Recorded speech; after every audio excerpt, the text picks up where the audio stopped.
Ravi de vous retrouver pour cette nouvelle semaine et dans la dernière ligne droite avant le premier tour des municipales. Bonjour chez vous, entièrement consacré à ce scrutin. Toute la semaine, des émissions spéciales pour vous faire vivre les derniers jours de la campagne et toutes les infos près de chez vous avec nos partenaires de la presse quotidienne régionale, des télévisions locales et des indés radios. Comme tous les jours, nous sommes ensemble pendant 1h30 et au menu du jour. Dans la première demi-heure, Stéphane Zumsteg est avec nous. Il est directeur du département politique et opinion de l'Institut de sondage Ipsos. Nous parlerons avec lui de la campagne à Paris avec ce sondage Ipsos qu'il nous analysera et qui montre que c'est toujours aussi serré entre Rachida Dati et Anne Hidalgo. Et puis on sera également en direct avec Olivier Biscay du Midi Libre pour un point sur la campagne à Montpellier. Et puis on fera un point sur la campagne à Perpignan avec nos partenaires des Indés Radio. Dans une demi-heure, l'invité politique, c'est David Cormand, député européen, membre d'Europe Écologie Les Verts. Interview en partenariat avec la presse quotidienne régionale représentée ce matin par Pascal Jalabert du groupe EBRA. Et puis nous poursuivons notre tour de France de la campagne des municipales. Cette semaine, direction le sud-ouest. Nous serons notamment à Bordeaux et à Pau. Et puis dans le club des municipales, on parlera de ce sondage exclusif OpinionWay pour Public Sénat, La Tribune et l'Incas sur les Français et leurs maires et sur l'impact de la réforme des retraites et du coronavirus sur les municipales. Et puis on fera un point sur la campagne au Havre avec Thierry Rabillet de Paris-Normandie ainsi qu'à Nice et à Toulon avec Denis Caro de Nice Matin. Voilà pour le programme chargé, mais avant cela, voici les principales informations de ce lundi 9 mars. 1126 cas confirmés et 19 décès, c'est le dernier bilan du coronavirus en France. Les rassemblements de plus de 1000 personnes sont désormais interdits. Olivier Véran a annoncé hier soir des mesures spécifiques sur le système de soins. Il va assouplir le recours à la télémédecine et déplafonner les heures supplémentaires à l'hôpital. Et puis après l'Oise et le Haut-Rhin, la ville d'Ajaccio ferme ses crèches et établissements scolaires pour une durée de 2 semaines. 23 cas comptabilisés dans la ville, considérés désormais comme un foyer épidémique. Et puis, conséquence de l'épidémie, plusieurs candidats annulent leur meeting. C'est le cas à Marseille pour Bruno Gilles et Martine Vassal. C'est le cas à Ajaccio et à Bastia, où tous les candidats ont signé un accord pour ne plus en faire. Et puis à Paris, en revanche, Rachida Dati, elle maintient son meeting prévu ce soir avec Nicolas Sarkozy, mais en le limitant à 900 personnes. Et on débute donc cette émission avec le sondeur du jour. Bonjour Stéphane Zumsteg. Bonjour. Merci beaucoup d'être avec nous ce matin, directeur du département politique et opinion à l'Institut de sondage Ipsos. On va parler longuement de votre sondage sur Paris, mais d'abord un mot sur ce coronavirus, l'ombre de l'épidémie qui plane sur l'élection. Est-ce que ça fait de ce scrutin un scrutin à la forme inédite ? Alors c'était déjà un scrutin qui s'annonçait inédit dans le sens où jusqu'à présent on assistait toujours soit à des vagues roses, soit à des vagues bleues et compte tenu du changement du spectre politique depuis l'élection présidentielle, évidemment, il n'y aura pas de vague rose, il n'y aura pas de vague bleue, il y aura surtout des maires sortants qui seront élus ou qui seront réélus, mais c'est vrai que vient se greffer là-dessus un autre élément bien atypique, extraordinaire d'une certaine façon, c'est ce coronavirus. Pour l'instant, on n'a pas, dans les différentes enquêtes que l'on a pu mener, on ne note pas une envie d'abstention ou une absence d'intention d'aller voter plus forte que d'habitude à cause du coronavirus. Après, dans les faits, il y a forcément une part marginale des Français qui refusera ou qui finalement se sentira moins encline à aller voter que traditionnellement. Pour l'instant, ce que l'on mesure, c'est que ce sera quelque chose à la marge. À la marge, donc pas de réel impact du coronavirus sur ce scrutin, sur la participation et donc éventuellement sur les résultats. Ça peut être de 1 ou 2 points, ce qui n'est pas rien. Ça se traduit par quelques millions de Français, en tout cas plusieurs centaines de millions de Français pour l'instant, mais il reste une semaine et on est quand même on s'apprête probablement à passer en stade 3. Les choses là, pour le coup, l'opinion peut changer ses comportements ou ses intentions de comportement très très rapidement. Pour l'instant, il n'y a pas ce sentiment, il n'y a pas cette impression que massivement les Français vont bouder les urnes pour des raisons de sécurité. Allez, on va balayer la campagne. On va commencer par la campagne à Paris, puisqu'on va regarder votre sondage. C'est un sondage Ipsos Sopra Steria pour le Figaro. Sondage sur Paris, on va commencer par les intentions de vote. Au premier tour, on va regarder ça avec Anne Hidalgo qui est devant Rachida Dati, mais d'un point seulement, 25% pour Anne Hidalgo, 24% pour Rachida Dati. Agnès Buzyn, troisième à 19%. Un premier commentaire déjà sur les intentions de vote globales au premier tour, Stéphane. Il y a un chiffre qu'il faut rappeler qui, à mon avis, illustre bien comment les choses ont évolué à Paris. Il y a 6 ans, 2014, au premier tour, Anne Hidalgo et Nathalie Kosciusko-Morizet, qui représentaient la droite à l'époque, obtiennent toutes les deux 71% des suffrages au premier tour, ce qui était évidemment énorme. On voit bien qu'aujourd'hui, on n'est plus du tout dans cette configuration. Il y a un émiettement, une atomisation de l'offre politique. Alors, elle peut s'expliquer effectivement par l'arrivée de La République En Marche dans le jeu politique. Ce parti n'existait n'était pas il y a 6 ans, mais aussi des Verts qui sont plus forts que d'habitude. Il y a des candidats dissidents, je pense notamment à Cédric Villani, on le voit bien, il y a 2 candidates pour l'instant qui font la course en tête dans un mouchoir de poche, mais qui, et c'est aussi très évocateur des clivages qui peuvent traverser l'opinion parisienne, finalement n'obtiennent que des scores relativement limités. Anne Hidalgo est en tête, c'est vrai, mais c'est la maire sortante, c'était aussi la favorite aujourd'hui sur la base des différentes enquêtes que nous et nos confrères peuvent publier, mais uniquement avec un quart des suffrages exprimés. Donc course en tête, mouchoir de poche pour ces 2 candidates, et Agnès Buzyn, qui est quand même assez loin derrière, assez significativement loin derrière, avec 19%. On voit bien, c'est surtout la preuve qu'il n'y a pas eu d'effet Buzyn, en tout cas, il n'a pas été aussi important que ce que les stratèges de la République En Marche, je pense, pouvaient l'espérer quand ils ont décidé de la choisir, en fait, pour remplacer Benjamin Griveaux. On le voit bien, ça n'a pas fonctionné. Agnès Buzyn n'est pas une meilleure candidate que Benjamin Griveaux dans les intentions. Alors que le calcul était très clair, on voyait bien que Benjamin Griveaux était une personnalité très clivante et n'arrivait pas à attirer le vote de droite ou de centre-droit de l'Ouest parisien, des quartiers qui traditionnellement votent à droite, mais qui avait voté massivement pour Emmanuel Macron en 2017 et pour Nathalie Loiseau en 2019. Benjamin Griveaux n'arrivait pas à imprimer sa marque dans ces arrondissements de droite, dans l'Ouest parisien. Le calcul était clair avec son profil sans doute plus compatible, plus centriste, plus proche finalement on va dire de ces quartiers bourgeois qui votent traditionnellement centre-droit ou droite. Eh bien, Agnès Buzyn n'a pas réussi, en tout cas pour l'instant, son pari de grignoter des voix chez Rachida Dati. Au contraire, il y a eu un effet Buzyn dans le sens où elle a réussi en partie à assécher la candidature de Cédric Villani. On voit bien, il y a encore quelques semaines, il était aux alentours de 13, 14, 15%. Il est maintenant sensiblement sous la barre des 10%. Il est à 7 dans votre sondage. Ça, pour vous, c'est un effet Buzyn? Ça, c'est un effet Buzyn. Ça, très clairement, on voit bien, ces gens-là ne voulaient pas voter. Cet électorat centriste proche de la République En Marche ne souhaitait pas voter pour des raisons politiques ou personnelles pour Benjamin Griveaux et donc choisissait le candidat dissident. On voit bien, l'effet Buzyn a fonctionné dans ce cas bien précis. Agnès Buzyn a réussi à asphyxier en partie la campagne de Cédric Villani et c'est pour ça qu'il est maintenant, dans notre enquête, à 7%. En revanche, ce qui ne fonctionne pas pour l'instant, c'est cette tentative de captation des voix de droite, bien au contraire, puisque depuis quelques semaines, on assiste à une vraie dynamique en faveur de Rachida Dati. Agnès Buzyn, elle a renforcé Rachida Dati dans le même temps? Oui, d'une certaine façon, elle l'a renforcée, puisque finalement, elle est en passe, en tout cas, de gagner cette première bataille du vote utile. On le voit bien, Anne Hidalgo a aujourd'hui, auprès des Parisiens, un bilan en demi-teinte. En gros, pour simplifier, selon les enquêtes, il y a la moitié des Parisiens qui saluent son bilan et l'autre moitié qui critique, ce qui n'est pas bon. D'ailleurs. Ce qui n'est pas bon quand on le compare à ce que l'on peut observer dans d'autres enquêtes, dans d'autres villes. On le voit bien, mais il y a cette volonté d'une partie des Parisiens de se séparer d'Anne Hidalgo, mais là, tout se joue maintenant sur la crédibilité et sur le vote utile. Et pour l'instant, eh bien, en tout cas, ces électeurs du centre ou du centre-droit font davantage confiance à Rachida Dati qui a réussi à capter le vote d'opposants finalement à Anne Hidalgo. Pour l'instant, oui, c'est en tout cas celle qui est la plus crédible. Un mot sur David Béliard. David Béliard, il est donné à 12% dans votre sondage. C'est le candidat Europe Écologie Les Verts. Comment vous expliquez le faible score des écologistes à Paris comparé à d'autres métropoles, à d'autres grandes villes? C'est vrai que dans de nombreuses villes, on voit bien qu'ils apparaissent comme la principale force de gauche. Il y a aussi un chiffre qu'il faut rappeler. Il y a quelques mois, le 26 mai dernier, lors des élections européennes, Europe Écologie Les Verts avait obtenu 20% des voix à Paris, ce qui était évidemment considérable. On voit bien que là, ça fonctionne moins, ça fonctionne beaucoup moins bien. Pourquoi? Mais c'est aussi ce que l'on peut comparer dans certaines villes de gauche où il y a une forte incarnation.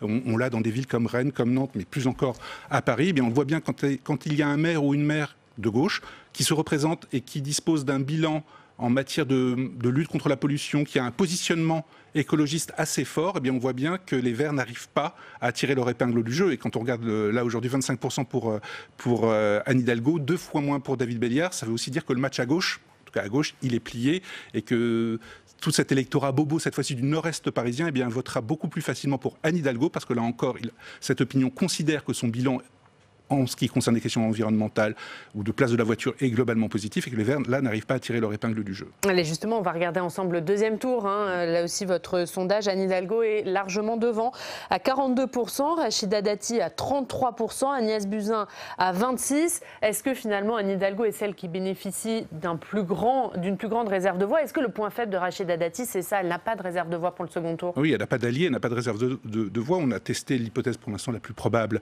celle d'une triangulaire. même si la situation sera évidemment différente selon dans certains arrondissements où il y a des maires d'hiver droite qui se représentent et qui ne soutiennent pas pour l'instant Rachida Dati. Mais on voit bien, oui, les réserves de voix, ils sont clairement du côté d'Anne Hidalgo. Vous parliez de David Béliard, donc 12% des voix. On voit bien dans les enquêtes que ces gens-là voteront massivement au second tour. S'il y a une alliance entre Anne Hidalgo et Europe Écologie Les Verts, ces gens-là, ces 12%, voteront massivement, très majoritairement, en faveur de la maire sortante. Et ça, c'est un réel avantage. Pareil pour les électeurs de la France Insoumise ?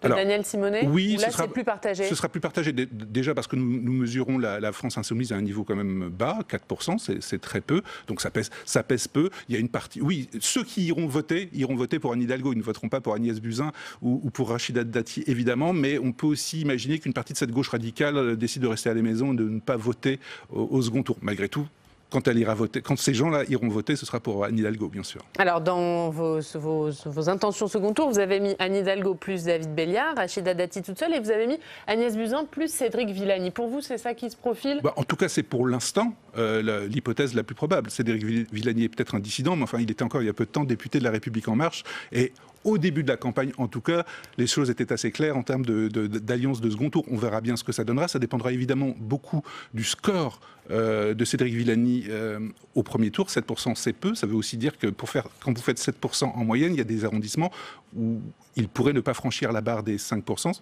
Et on rappelle la loi électorale, si vous ne faites pas 5%, vous ne pouvez pas fusionner avec une autre liste. Donc ça peut avoir aussi des conséquences importantes. Donc malgré tout, nous avons testé Agnès Buzyn avec un ralliement de Cédric Villani. Quand on regarde, alors ça c'est une chose, ce sont les ralliements politiques entre personnalités, entre têtes de liste. En revanche, quand on regarde ensuite les comportements électoraux des gens qui comptent voter pour Cédric Villani, on voit bien que les choses ne vont pas forcément aller de soi. Il y a à peu près, dans cette dernière enquête, la moitié des électeurs de Cédric Villani qui comptent en cas de ralliement voter pour Agnès Buzyn, mais ça veut aussi dire que la moitié de cet électorat ira ailleurs, s'abstiendra ou votera notamment pour Anne Hidalgo, un petit peu pour Rachida Dati. Ça veut donc il est assez partagé, l'électorat de Cédric Villani. C'est assez partagé, mais c'est aussi parce que c'est un électorat extrêmement hétéroclite.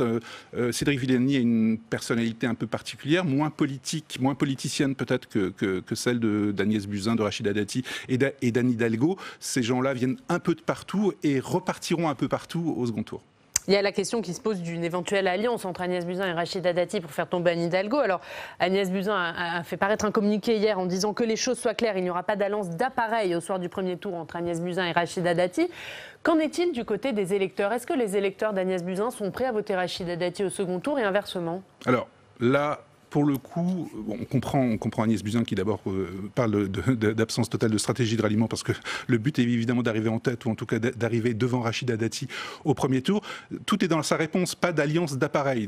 Déjà, il y aura des situations particulières dans les 15e arrondissements, dans les 16e arrondissements, peut-être dans le 17e arrondissement où un certain nombre de candidats d'hiver droite seront peut-être tentés de rallier la candidature d'Agnès Buzyn plutôt que celle de Rachida Dati à voir, mais tout ça on ne le saura évidemment que le lundi ou le mardi suivant le premier tour et ce sera évidemment fonction des résultats électoraux et du niveau électoral des uns et des autres. Maintenant, pour revenir sur le souhait de tel ou tel électorat d'alliance, très clairement, quand on voit aujourd'hui quelle est la composition sociologique du vote de La République En Marche. Il ne faut pas oublier une chose, en 2017, au premier tour, Emmanuel Macron obtient 24% des voix. En France, il y a plus de gens de gauche que de droite qui votent pour lui. Alors effectivement, le centre de gravité de la Macronie s'est un petit peu déplacé vers la droite en 2 ans et demi, 3 ans, c'est vrai, mais s'il y avait une alliance formelle entre Agnès Buzyn et Rachida Dati, je pense que les conséquences électorales de toute cette partie, de ces électeurs encore de gauche ou de centre-gauche, seraient évidemment catastrophiques pour La République En Marche. Non, ils n'en veulent pas, pour répondre clairement à votre question. On va regarder les deux derniers panneaux de votre sondage. Vous avez demandé qui ferait un bon maire. Et là, c'est extrêmement serré entre les trois favorites. Anne Hidalgo, 48%, Rachida Dati, 48% et Agnès Buzyn, 47%. Ce qui est important avant tout, ce sont les niveaux, sont des niveaux extrêmement faibles. Pourquoi ? Parce que les choses sont très clivées à Paris. Quand on teste l'image, la popularité de candidates comme Rachida Dati ou Anne Hidalgo, eh bien les résultats sont un petit peu les mêmes parce que les gens de gauche ont une bonne image d'Anne Hidalgo, mais les gens de droite une très mauvaise image d'elle. Et c'est la même chose à l'inverse pour Rachida Dati. Les choses sont très très clivées. C'est pour ça aussi que elles sont dans un mouchoir de poche sur ces questions-là, mais plus important encore que cette non-différence, le niveau de 48%, c'est le niveau anormalement bas. Dans d'autres villes, quand on demande si les principaux candidats feraient un bon ou un mauvais maire, eh bien vous avez des scores de 60-70% parfois d'approbation. On voit bien qu'on en est bien loin aujourd'hui à Paris. Et on va regarder ce dernier panneau qui est très intéressant. C'est Anne Hidalgo qui bénéficie de la plus grande notoriété. Jusque-là, c'est plutôt logique. C'est la maire sortante, 97%, devant Rachida Dati, 96%, et Agnès Buzyn, 92%. Mais vous avez demandé qui bénéficiait de la meilleure opinion. Et là, surprise, c'est Cédric Villani qui arrive en tête avec 50% devant Anne Hidalgo et Agnès Buzyn, égalité à 48%. Comment on explique ce paradoxe, Villani? Parce que son image est moins politicienne en fait que les autres. Et là encore, ce que je disais, les gens de gauche n'aiment pas Rachida Dati, les gens de droite n'aiment pas Anne Hidalgo, et les gens qui n'aiment pas Emmanuel Macron, eh bien n'aiment pas Agnès Buzyn. Cédric Villani, il a une chance, c'est que finalement, il ne suscite pas de rejet particulier, voire de haine particulière. Donc oui, il y a un paradoxe, il est plutôt bien vu, enfin plus exactement, il est mieux vu ou moins mal vu que les autres. C'est pour être plus exact, mais ça ne se traduit pas électoralement. Allez, on va regarder d'autres villes. Merci pour cette analyse de votre sondage. Ipsos Soprasteria pour Le Figaro. On va partir à Montpellier, Stéphane. Maintenant, on va retrouver Olivier Biscay. Bonjour Olivier, rédacteur en chef du Midi Libre. Merci beaucoup d'être avec nous ce matin, Olivier, à Montpellier. C'est une campagne pleine de rebondissements. Que donne le dernier sondage publié dans le Midi Libre vendredi ? Un incroyable scénario, si je puis dire, à partir de ce sondage publié vendredi, IFOP pour Midi Libre. Incroyable scénario parce qu'au soir du premier tour, il devrait être 3. Le maire sortant, Philippe Sorel, Moed Altrad et Michaël Delafosse, le socialiste, avec une remontée notable de Moed Altrad, le chef d'entreprise, et un score assez faible de Philippe Sorel au soir du premier tour. Sondage qui a surpris à Montpellier, ce sondage, Olivier ?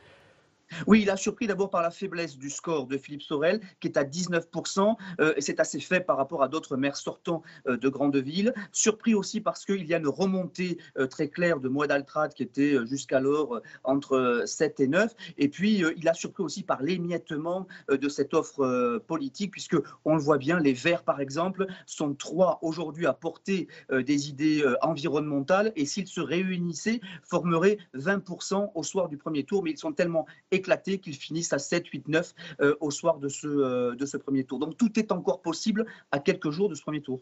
Justement, vous parlez des écologistes. C'est vrai, vous le disiez, pendant un temps, ils étaient donnés favoris. La candidate écologiste était en tête dans les sondages, lors des premiers sondages que vous avez publiés. Là, ils sont divisés, vous le dites. Est-ce que ce sondage peut les pousser à refaire l'union ou c'est exclu ?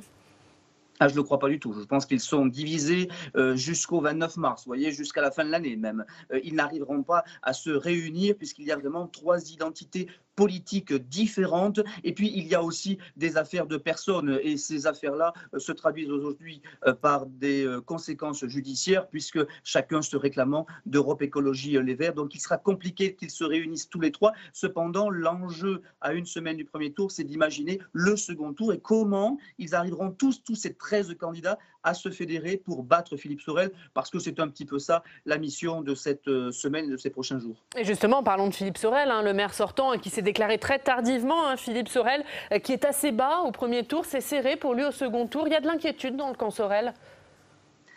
Je crois qu'il n'y a ni inquiétude, ni fébrilité, ni fanfaronnage. Il y a tout simplement une situation qu'il observe. C'est un vieux routier de la politique. Ça fait des années qu'il est sur le territoire. Il savait que cette élection serait difficile, compliquée, que ça serait le moment pour beaucoup de vouloir prendre sa place. Donc il s'était préparé à cela. Je ne sais pas s'il était en revanche convaincu qu'il serait à 19%, 20, 21 en fonction des sondages au soir du premier tour. Donc il va devoir rassembler, rallier. Il a un avantage aujourd'hui dans sa main, c'est qu'il y a un émiettement énorme ici à Montpellier et qu'ils vont tous devoir s'entendre pour pouvoir le battre. Et pas évident à droite, à gauche, société civile, de se rassembler pour former une majorité à la fois à Montpellier et au sein de la métropole. Un mot rapidement, Olivier, avant de se quitter, sur Rémi Gaillard. C'est cet humoriste qui est donné à 9% dans votre sondage devant le candidat de La République En Marche. Comment vous expliquez ce score ? D'abord, beaucoup de jeunes veulent voter pour Rémi Gaillard. Les 18-25 ans considèrent qu'il est l'incarnation de la société civile, de la citoyenneté, finalement aussi d'une illustration du dégagisme jusqu'au bout. C'est-à-dire finalement, il rassemble. Et puis une LREM, Patrick Vignal, qui est totalement démonétisé ici parce qu'il incarne la marque Emmanuel Macron, qui est également extrêmement rejeté ici. Donc Rémi Gaillard peut être au second tour dans une marge d'erreur, vous le voyez bien, et il agrège ici ou là des soutiens avec un programme qu'il a travaillé ces dernières semaines. La question, c'est est-ce que son style, parfois disruptif, parfois clivant, ne rebutera pas un certain nombre quand il s'agira de poser le bulletin dans l'isoloir. Et on suivra tout ça avec vous, Olivier, puisque vous serez avec nous lundi prochain pour notre spécial matinal résultat du premier tour. On verra les résultats, bien sûr, à Montpellier. On va regarder la une du Midi Libre avant de se quitter, Olivier. Coronavirus, la France face aux interdictions. C'est à la une du Midi Libre aujourd'hui. Merci beaucoup d'avoir été avec nous, Olivier. À lundi prochain. Un mot, Stéphane, sur Montpellier. Ça fait partie des villes les plus indécises de France. Oui, parce que votre confrère vient de le rappeler, l'émiettement et l'atomisation de l'offre est vraiment spectaculaire à Montpellier, mais il y a effectivement l'issue du scrutin dépendra, il le disait bien, de la capacité de l'opposition municipale à créer un front anti-Sorel. Quand on voit l'émiettement, on a du mal à y croire. Reste la candidature atypique d'Altrad, évidemment, qui se présente sans étiquette, on va dire, de société civile, qui pourrait éventuellement en bénéficier. Mais ce qui est un peu singulier, c'est que finalement, Philippe Sorel peut tout à fait être réélu maire, effectivement. D'ailleurs, il est plutôt favori compte tenu de l'émiettement, avec 19% des voix au premier tour, ce qui serait évidemment historiquement bas. Mais c'est aussi une tendance de ces municipales. Je parlais d'Hidalgo tout à l'heure à 25% ou d'Ati à 24%. Eh bien, aujourd'hui, avec le changement du spectre politique, eh bien, ça n'existe plus les situations où on fait 30-40% au premier tour. Dans les très grandes villes, on peut être réélu malgré un score en demi-teinte au premier tour. Et un mot rapidement sur les Verts. 3 listes écologistes désormais à Montpellier. Ils étaient donnés un temps favoris quand il n'y avait qu'une liste. Est-ce que c'est l'illustration que les Verts n'arrivent pas à sortir de leur division ? Dans certains cas, oui, on le voit bien. Alors, ce n'est pas le cas partout. Il y a quand même des villes comme Bordeaux, des villes comme Besançon, où ils ont réussi à présenter une offre cohérente et à s'allier avec la gauche. Mais c'est vrai que les Verts n'en ont pas toujours fini avec leur vieux démon de la désunion. C'était une ville qui était vraiment faite pour eux. Montpellier, il y a encore quelques mois, ils étaient les archi-favoris, parce qu'il faut le rappeler, Philippe Sorel ne bénéficie pas d'un bon bilan dans les différentes enquêtes d'opinion qui ont peut-être mené.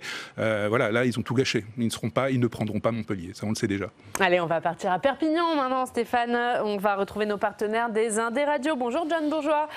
Vous êtes journaliste à 100% radio dans les Pyrénées-Orientales. Vous suivez attentivement les élections municipales à Perpignan, notamment. On va parler de Perpignan, qui pourrait être la première ville de plus de 100 000 habitants à avoir un maire étiqueté Rassemblement National.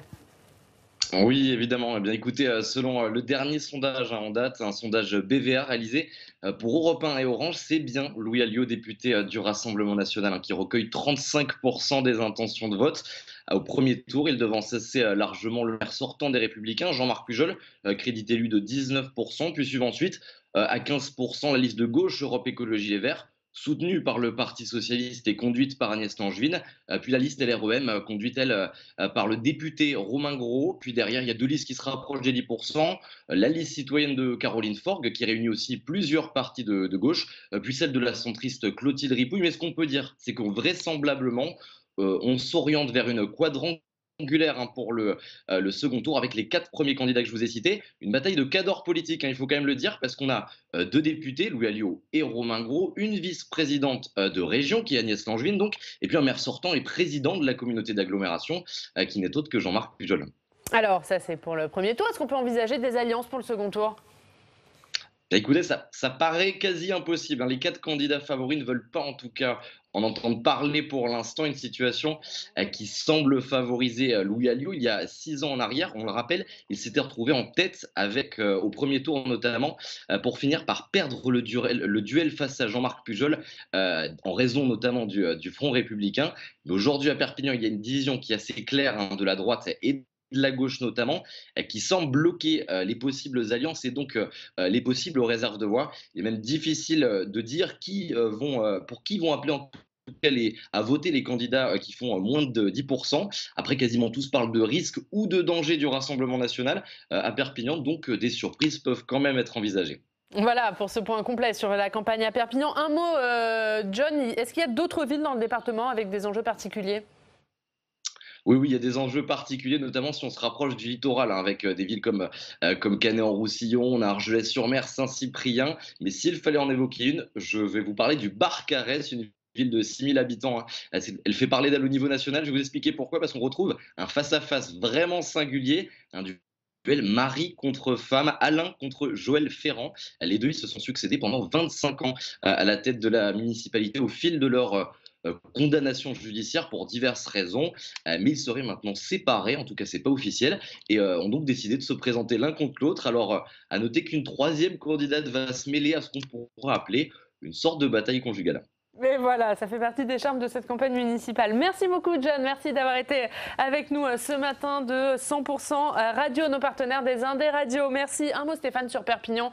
C'est la plus grande chance de victoire du Rassemblement national en termes de conquête de villes. Oui, en termes de conquête de très grandes villes, c'est-à-dire des villes de plus de 100 000 habitants. Ce n'est jamais arrivé, à l'exception de Toulon en 1995, mais c'était à la surprise générale, et l'équipe municipale qui avait été élue n'avait pas laissé de très très bons souvenirs auprès des administrés toulonnais, évidemment. Mais oui, ce serait évidemment un coup de tonnerre, et ça permettrait notamment au Rassemblement national d'expliquer que ces élections sont une victoire pour cette formation politique. Parce que là, pour le coup, et par ailleurs, Louis Alliot n'est pas n'importe qui, c'est un notable maintenant.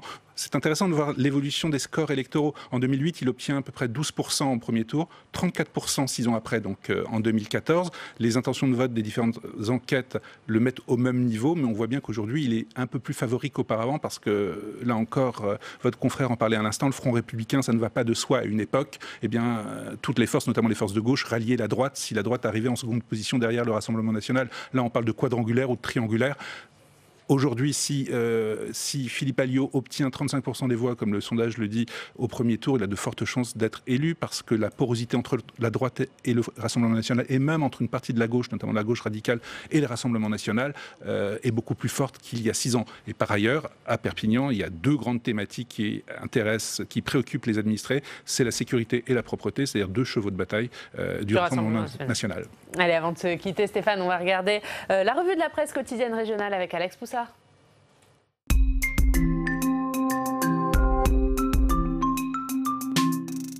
Bonjour Alex. Bonjour Yann, bonjour Stéphane Zumsteg. Et Alex, on commence avec l'Alsace. Avec l'Alsace et avec le département du Haut-Rhin qui voit ses élections municipales bouleversées par le coronavirus, puisque le Haut-Rhin est un des départements foyers de ce virus. Et la ville de Mulhouse prépare un dispositif exceptionnel pour les scrutins des 15 et 22 mars prochains, afin de ne pas transmettre le virus entre les électeurs. Alors concrètement, chaque électeur à Mulhouse pourra porter des gants avant de voter.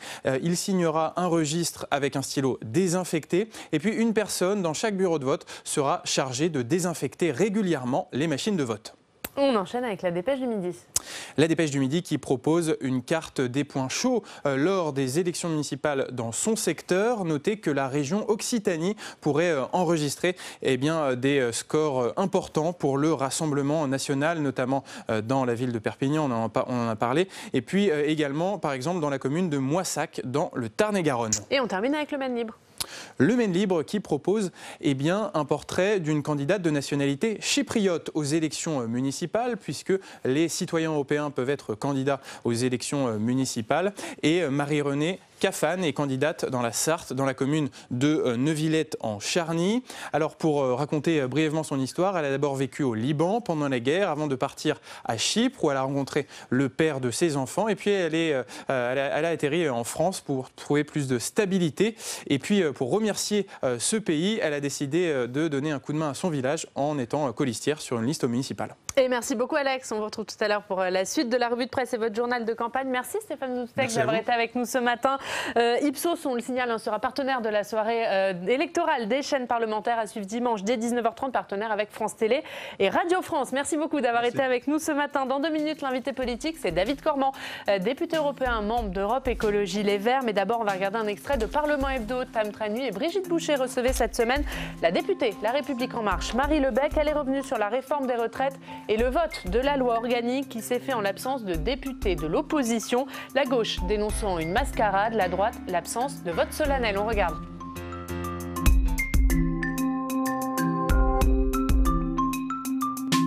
Le résultat, c'est que finalement, vous avez voté seul ce texte. Est-ce que ce n'est pas le symbole de votre incapacité à dialoguer ?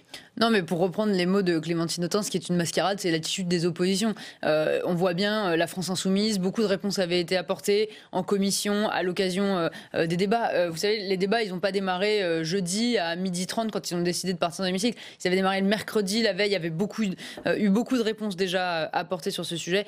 On sait bien qu'ils ne voulaient pas de ce texte. On sait bien qu'ils voulaient faire de l'obstruction.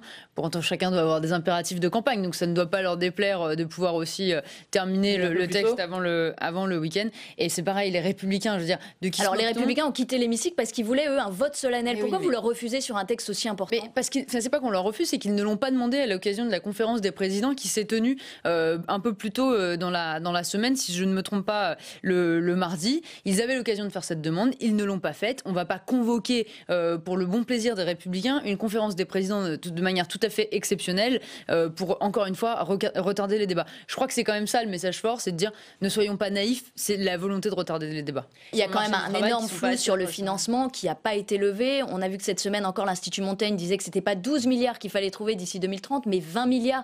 On ne sait plus qui faut-il croire finalement, ces économistes, le gouvernement, l'Institut Montaigne. Mais il y a la question du financement. Vous savez, le corps avait dit c'est entre 7 et 17 milliards. Moi, j'étais pas surpris par le chiffre de l'Institut Montaigne. Je suis pas non plus surpris qu'ils critiquent notre réforme parce que le Figaro a quand même eu l'amabilité de rappeler que c'est un think tank assez libéral et qu'il ne se positionne plutôt sur la ligne défendue par les Républicains. Moi, je comprends, mais c'est vrai que c'est une réforme qui est ambitieuse, mais c'est pour ça aussi qu'on se donne le temps de la mettre en place. On a le débat parlementaire. Certains disent qu'il est très resserré. En réalité, on a le temps, mais surtout, c'est la transition. La transition est très longue. Juste, est-ce qu'il faut laisser 15 jours de plus au Sénat pour attendre les conclusions de la conférence de financement ? On n'est pas à 15 jours près ? Je crois que c'est ce que le Premier ministre a demandé. Et depuis le début, on a toujours dit on veut travailler avec les partenaires sociaux. Ce sera des acteurs importants dans le futur système. Et donc, si ça nous permet d'adopter malgré tout le texte avant l'été, moi, je ne suis pas à 15 jours près.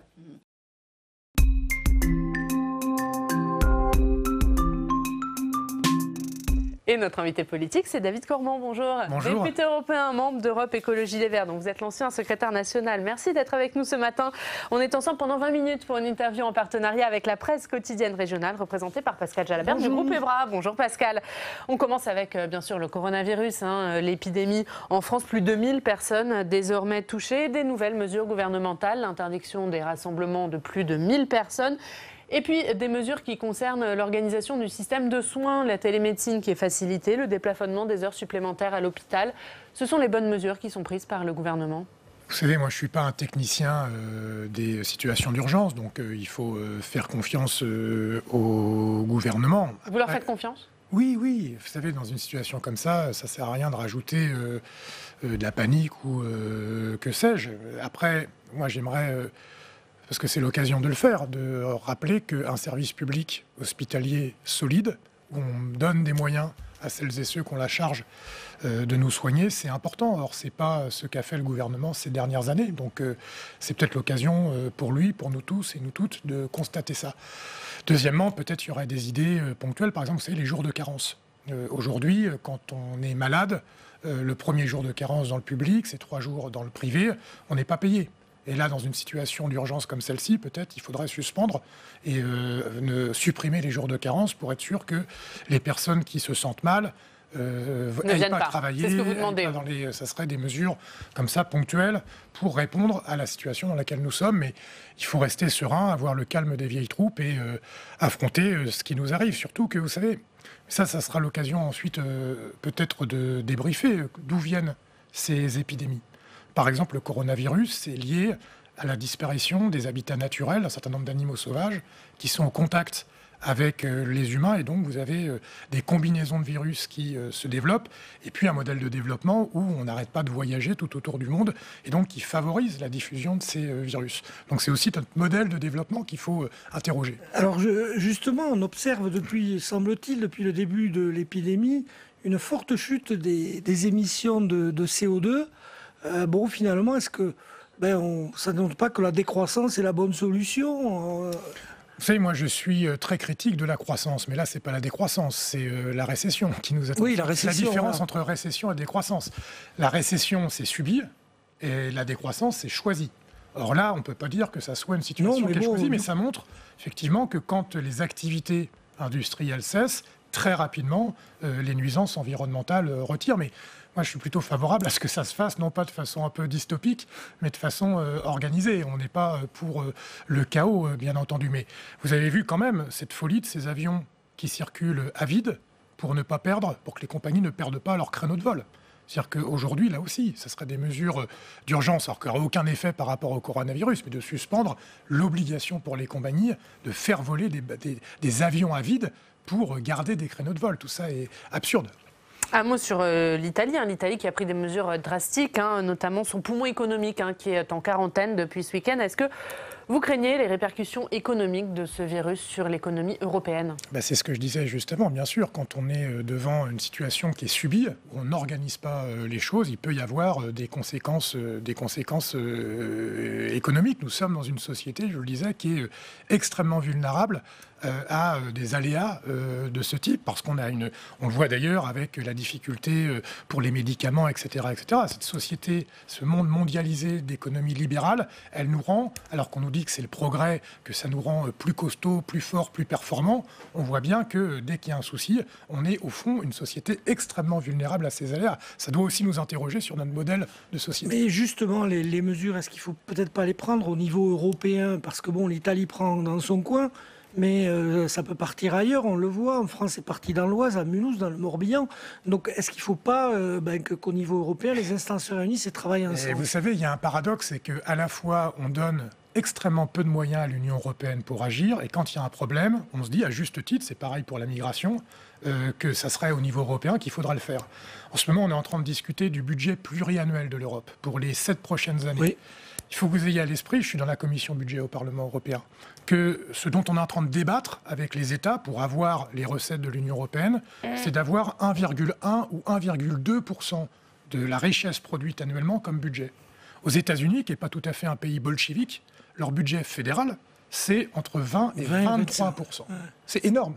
Et donc l'Union européenne, bien sûr qu'elle serait mieux armée pour pouvoir agir, avoir des positions globales. Encore faut-il assumer de lui donner des moyens dignes de ce nom. Donc aujourd'hui, vous voyez, on est toujours dans un rapport paradoxal à l'Union européenne. À la fois, on en attend beaucoup et on a raison, et en même temps, les États ont du mal à donner les moyens à l'Union européenne de réellement agir. Mais juste, est-ce qu'il faut une meilleure coordination ? C'est plus que de la coordination. Bien sûr, il faut une bonne coordination. Oui, mais vous savez, je crois que... Après, les pays ont des protocoles différents. Par exemple, en Italie, leur protocole, c'est le confinement. En France, c'est pas notre protocole. On considère plutôt, et je pense que c'est pas idiot, plutôt que tout bloquer, tout figer, surtout qu'on le fige pas vraiment. C'est 15 millions de personnes qui sont... il faut bien amener de la nourriture, donc évidemment qu'il y a des circulations, etc. etc. Donc, et des systèmes de santé différents. On voit que l'Italie a du mal à faire face à l'épidémie, par manque de médecins, par manque de lits, par manque de moyens. Est-ce qu'il faut l'aider ? Oui, le problème, c'est que est-ce que la France est en mesure d'aider ? Parce qu'on a beaucoup fragilisé notre système de santé. Vous avez vu qu'on a acheminé, sans doute, c'était une bonne idée de le faire, c'était généreux, des masques en Chine au début de la crise, et on s'est rendu compte ensuite qu'en France, on n'en avait plus. Le problème d'une situation exceptionnelle, c'est que par définition, elle est peu anticipée. Par contre, on peut avoir un système de santé suffisamment solide, résilient, qui ne fonctionne pas de justesse au fil de l'eau. Il faut qu'il soit suffisamment solide pour que quand il y a une situation extraordinaire, il puisse être réactif. Allez, on parlait de l'Union européenne. Ce lundi marque les 100 jours d'Ursula von der Leyen à la tête de la Commission européenne. En un mot, comment vous qualifiez son bilan des 100 jours ?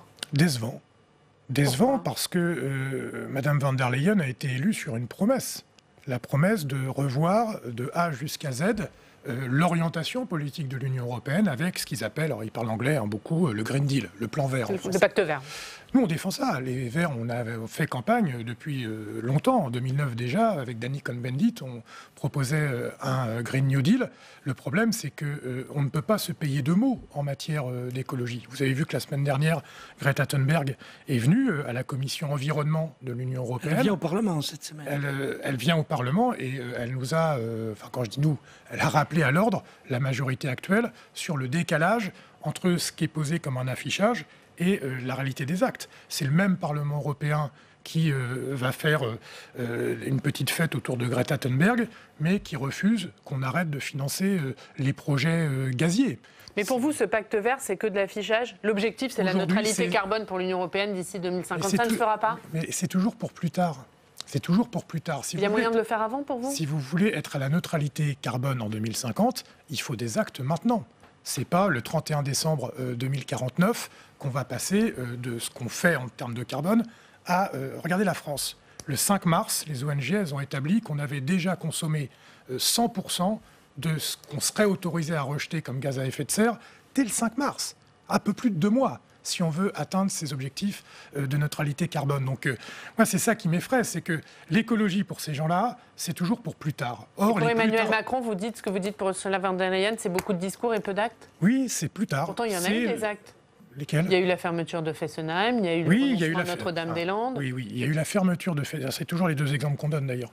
Il y a eu la fermeture de Fessenheim qui avait été annoncée plus tôt. Après, la question de Fessenheim, c'est aussi une question de sécurité. Vous avez l'Allemagne, la Suisse qui nous interpelle, le Luxembourg qui nous interpellait sur le risque que représentaient ces centrales vieillissantes. Et mais vous reconnaissez qu'il a fait ce que d'autres gouvernements n'ont pas fait, oui, mais notamment des gouvernements de gauche auxquels appartenaient les écologistes. Enfin, on les a quittés, ces gouvernements. En tout cas, celui de M. Hollande, quand M. Valls a été nommé. Donc moi, je suis à l'aise avec cela, bien sûr. C'est pas le monopole de M. Macron d'être en décalage entre les paroles et les actes. C'est hélas le lot d'un certain nombre d'élus, mais je vais insister là-dessus. Vraiment, l'écologie plus tard, c'est l'écologie trop tard. Les plus tard d'aujourd'hui, ça sera les trop tard de demain. Il faut qu'on soit en phase entre les paroles et les actes. Quand vous voyez la Pologne qui dit la fin du charbon, c'est pour le siècle suivant. Comment l'Europe peut y arriver si plusieurs États décident moi j'ai une exception charbon, moi j'ai une exception nucléaire. Vous avez raison, mais c'est ça, mais c'est tout le travail. C'est toute la question de la transition énergétique. Une transition énergétique, c'est passer d'une situation dans laquelle on est à une autre situation et de mettre de l'argent pour pouvoir financer cette transition. Et c'est pas simple. Regardez l'Allemagne qui a fait le choix de sortir du nucléaire et de sortir du charbon. Ils ont réalisé un plan qui aujourd'hui fait, grâce aux économies d'énergie, qui est quand même le premier gisement et d'emploi et la meilleure énergie, c'est celle qu'on n'utilise pas, qu'on n'a pas besoin d'utiliser, sont en train de réussir leur pari et de sortir du nucléaire et de sortir du charbon. Ce qui a été possible de faire en Allemagne, il est possible de le faire aussi avec la Hongrie, la Pologne, mais il faut que l'Europe joue son rôle et travaille avec eux. Mais justement, l'Europe joue son rôle. Il va y avoir un fonds qui va être créé pour aider justement ces pays qui sont très dépendants au charbon. Je crois que la Pologne va bénéficier de 2 milliards. Finalement, ça va dans le bon sens, ce que fait l'Europe. Mais 2 milliards, alors je sais, quand on donne ces chiffres, celles et ceux qui nous écoutent peuvent se dire 2 milliards c'est énorme, mais 2 milliards c'est peanuts. Regardez, la centrale nucléaire qui ne marche pas chez moi en Normandie de Flamanville-le-Père, on en est à 12 milliards. Donc ce n'est pas avec 2 malheureux milliards qu'on peut permettre la transformation énergétique de tout un pays. Donc c'est pas en quelques milliards que ça se compte. La transition énergétique au niveau européen, c'est entre 100 et 150 milliards par an qu'il faut investir pour faire cette transformation. Donc on est là dans des volumes qui sont insuffisants. L'autre sujet, c'est la crise migratoire, un sujet qui touche l'Union européenne. La Turquie qui a ouvert ses frontières avec l'Europe, laissant passer des milliers de migrants et de réfugiés. Cette nuit, une coalition de pays volontaires de l'Union européenne a annoncé qu'ils envisageaient de prendre en charge 1500 enfants migrants qui sont actuellement bloqués sur les îles grecques par mesure de soutien humanitaire. C'est une bonne décision pour vous ? Oui, mais elle est encore une fois dérisoire, insuffisante. Enfin, vous avez vu ces images. Moi, franchement, en tant que député européen, je me suis senti insulté avec M. Michel, président du Conseil, Mme von der Leyen, présidente de la Commission, et M. Sassoli, président du Parlement, qui ont pris un avion militaire pour survoler ce qui semblait être dans leur esprit une ligne de front. C'est la frontière entre la Grèce et la Turquie, en parlant de la Grèce comme le bouclier de l'Europe. Enfin, on est en train de parler d'êtres humains. Moi, je le rappelle toujours. On pense que l'Europe, ce sont des frontières. L'Europe, avant tout, plus que des frontières, ce sont des valeurs. Quand on a fait l'Union européenne au lendemain de la Deuxième Guerre mondiale, c'était au nom de valeurs humanistes. Le refus de ce qu'avait été le chaos, l'ignominie de la Deuxième Guerre mondiale. Et aujourd'hui, 70 ans après, on a les dirigeants de l'Union européenne qui donnent à voir ces images-là, dans quel imaginaire on est. Les femmes et les hommes qui essaient de rejoindre l'Europe ne sont pas des envahisseurs, ce sont des personnes qui sont en train de risquer la mort dans leur pays et qui veulent juste survivre. Et donc l'Union européenne doit être à la hauteur de ces valeurs, et je crois que ça correspond un peu plus que 1500 enfants qu'on va accueillir. Mais on a quand même des opinions publiques qui sont réticentes à cet accueil massif. Je ne sais pas. Vous savez pas ? Non, je ne sais pas. Parce que vous savez, on se répète toujours. Vous l'avez vu en Allemagne, ça a été compliqué pour Angela Merkel. Mais elle a accueilli plus d'1 million de personnes. Et l'opinion publique... Ça fait monter les partis d'extrême droite. Non, mais ça, c'est parce qu'on le répète qu'on le dit. Moi, je ne crois pas que les Françaises et les Français, que les Européennes et les Européens soient des gens sans cœur, qui sont tout le temps terrorisés et qui pensent que c'est normal de mourir dans la Méditerranée. Je ne veux pas avoir cette image-là des habitants du continent dont je suis élu. Quand je discute avec eux, alors bien sûr, il y a une crainte parce qu'il y a une crise et parce qu'on n'arrête pas de parler de façon anxiogène, mais ce sont des chercheurs de refuge.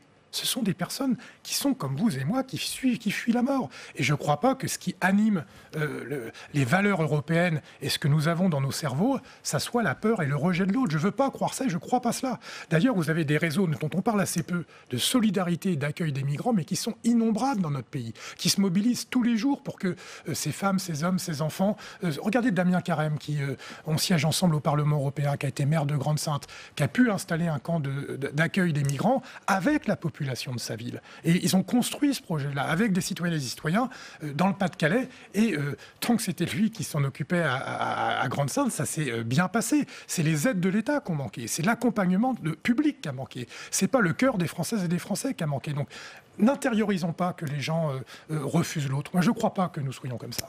Allez, on va parler des municipales, 6 jours maintenant du premier tour. Pascal.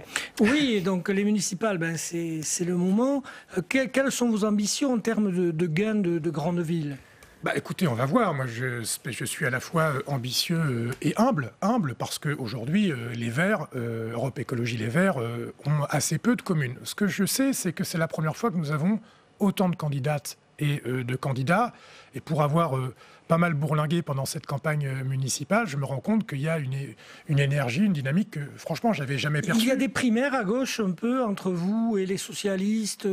Dans beaucoup d'endroits, on voit qu'il y a quand même des listes écologistes, oui, autonomes, même au niveau national. Si à la sortie, le 15, vous avez plus de communes où vous êtes, vous, devant les socialistes... Non, mais ça, on s'en fout, sincèrement, c'est pas le sujet. Nous, ce qui nous intéresse, c'est vraiment au niveau local de construire des projets. Vous savez, c'est simple.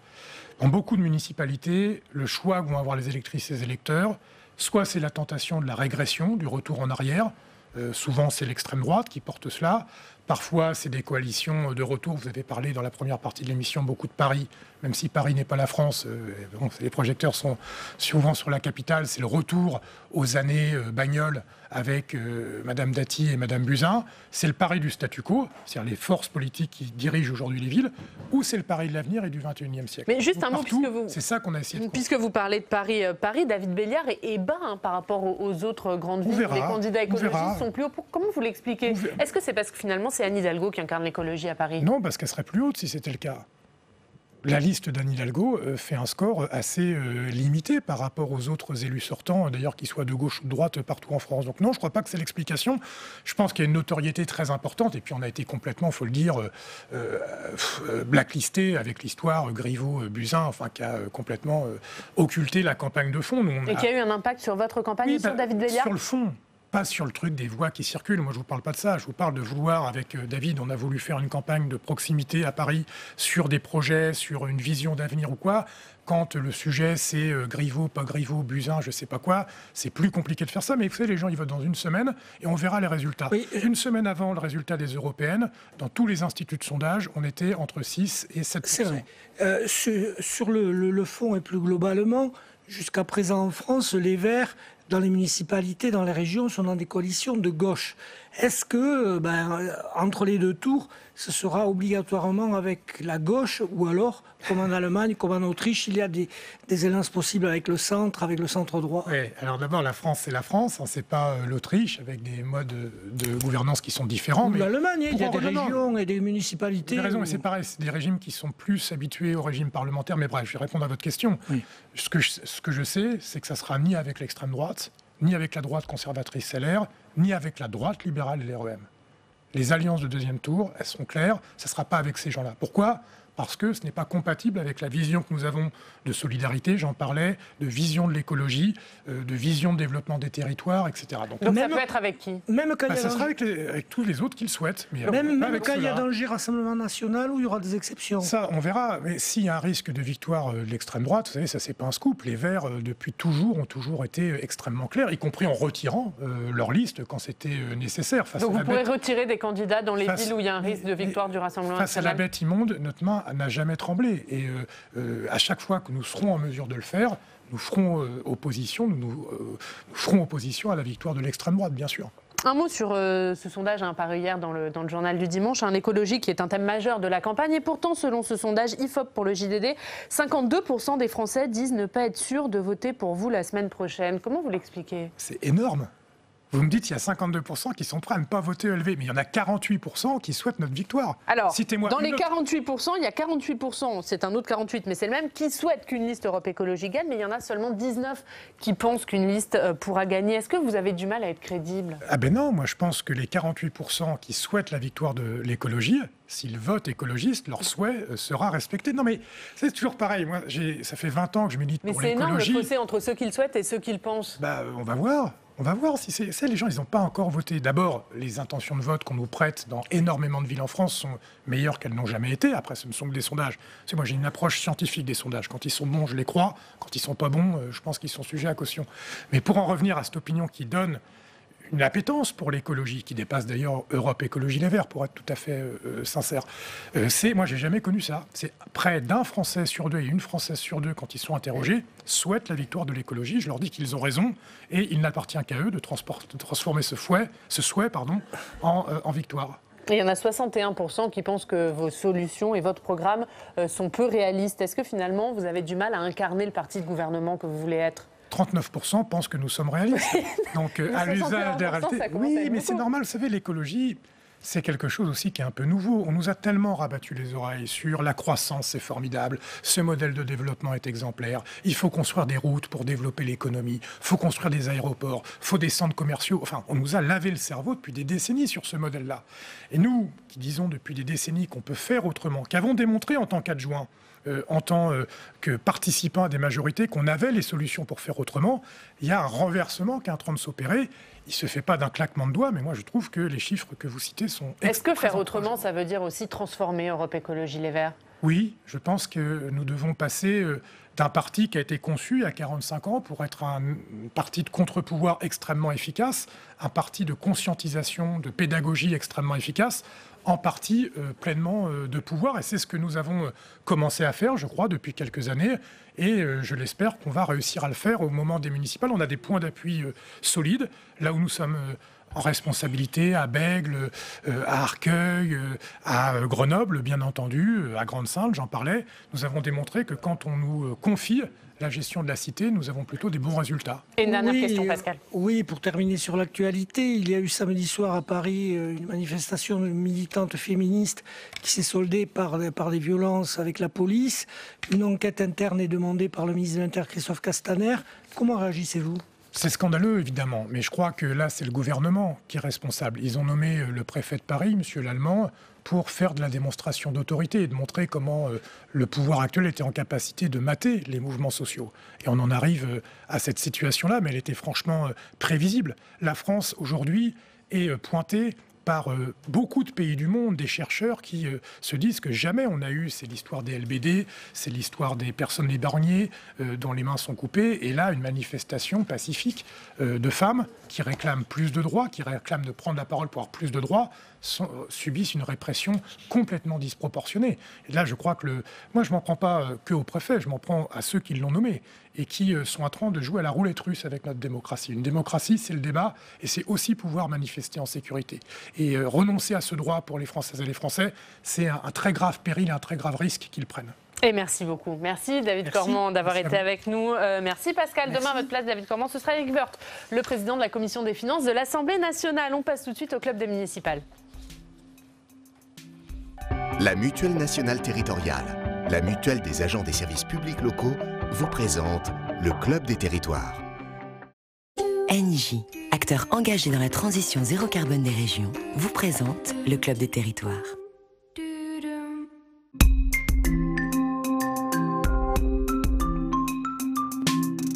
La presse quotidienne régionale et les télévisions locales vous présentent le Club des territoires. Le Club des territoires en partenariat avec la presse quotidienne régionale, les télévisions locales et les Indes radios. Dans ce club des municipales, on parlera de ce sondage exclusif OpinionWay pour Public Sénat, La Tribune et l'Incas sur les Français et leur maire, mais aussi sur l'impact de la réforme des retraites et du coronavirus sur les municipales. Et puis on fera un point sur la campagne au Havre avec Thierry Rabillet de Paris-Normandie, puis un point sur la campagne à Nice et à Toulon avec Denis Caro de Nice Matin. Mais d'abord, vous le savez, c'est l'heure de notre reportage en région. On poursuit notre tour de France de la campagne. Et cette semaine, direction le Sud-Ouest. Regardez le programme de ce qui vous attend, c'est avec Cécile Sixou.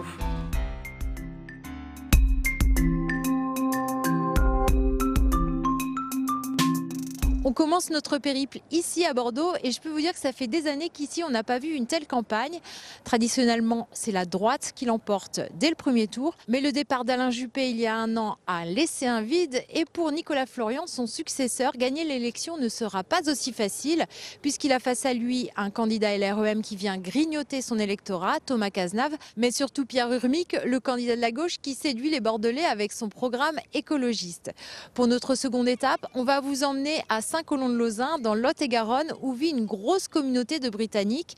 Avec le Brexit, ils ne pourront plus voter ni être élus. On va aller voir comment ces conseillers municipaux vivent cette mise à l'écart.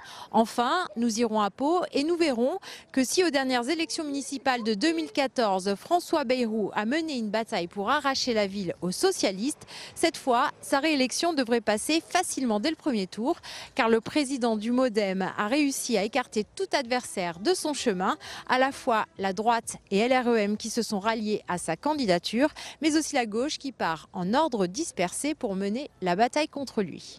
Et voilà pour ce programme de Cécile Sixou depuis Bordeaux, où elle sera demain pour le premier épisode de cette série de reportages dans le Sud-Ouest. On va commencer ce club. Bonjour Benoît Calmels, bonjour Arnaud Benedetti, bonjour Guillaume Doyen, rebonjour Alex Poussard. On va parler de ce sondage exclusif OpinionWay pour Public Sénat, l'Incas et La Tribune. Un mot d'abord Benoît avant de regarder ce sondage sur l'Incas. Expliquez-nous en 30 secondes ce que c'est. Alors, association d'élus représentant les centres communaux d'action sociale et centres intercommunaux d'action sociale, établissements publics autonomes chargés de gérer et de développer l'action sociale sur les territoires, que ce soit la commune ou l'intercommunalité, présidé par le maire. C'est le sens des sondages qu'on fait avec justement Public Sénat et La Tribune. Et le rôle de l'UNCA, c'est d'être un peu la tête de pont, le représentant et des CCAS et des CIAS, et puis à la fois d'aider les adhérents. On a d'ailleurs mis en place toute une action pour les candidats qui vont peut-être devenir des présidents de CCAS, et puis pour le début de mandat. Et le sondage fait partie de toute cette opération qui va s'appeler « Réussir mon mandat ». Et voilà, justement, et maintenant que les choses sont posées, on va parler de ce sondage. Je le disais, sondage exclusif OpinionWay pour l'Incas, La Tribune et Public Sénat, sondage sur les Français et leur maire. Et avant les municipales, avant d'en parler longuement avec vous, on va regarder les grands enseignements avec Fabien Ricard. L'élection municipale sera-t-elle un baromètre de l'opinion face à l'action du gouvernement ? Plus de la moitié des personnes interrogées affirment que la situation nationale entrera en ligne de compte au moment de choisir leur candidat. Un contexte national marqué par la réforme des retraites. Pour 43% des sondés, le très contesté projet du gouvernement va peser au moment du vote. 55% disent qu'ils n'en tiendront pas compte. Quant aux sujets locaux les plus importants, les sondés citent en premier la sécurité, devant la qualité des services publics, la gestion budgétaire, la propreté et les impôts locaux. Mais la fiscalité locale arrive en tête quand on demande aux sondés quelles actions entreprendre en priorité dans leur commune.